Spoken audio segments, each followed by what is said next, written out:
liñ ci gën a leeral itam mooy xam naa ne sëñ bi moom dégg nañ ñun ñëpp ay kàddu yum Cheikh Bass yëkkati woon yoo xam ne moo ko yónni woon ci politique bi ñu dimbale ko ci politique bi nag dimbale ko ci taxut ñu mu ne bu ko kenn nuyooti bu ko kenn siyaare si ndax sëñ bi sëñ ta wax ne boo fi kenn ñëw kon ayewul ku fi ñëw waaye ku fi ñëw di wax waxi politique lay bañ kon ñu xam ne bu ñu ñëwee itam ku fi ñëw ku ne ngir waxi bokk mi ngi la koy nangul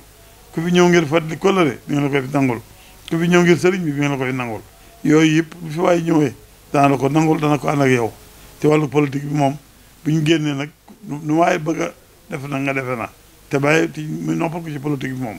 waaye nag jëmmi nag ne bu kenn ñëwati sax aggu ca ndax ne woon na nañ ko leeral Cheikh Bass itam waxoon na nañ ko leeral ndax xam na ne moom am nañu ko bëggoon tax ma léegi déggee noonu ne Cheikh Bass li mu wax te Cheikh Bass li mu wax it dañ ko déggutoon waaye néewut bu kenn ñëw ci sëñ bi xam ne nit ñi mënuñu ñàkk a ñëw ci moom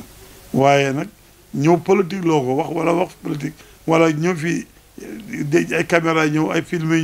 ñëw ñu wax waxi politique wala ñu génn bi ci buntu néeg bi dafa def ay déclaration politique loolu dañ bëgg ñu dimbali nañ ci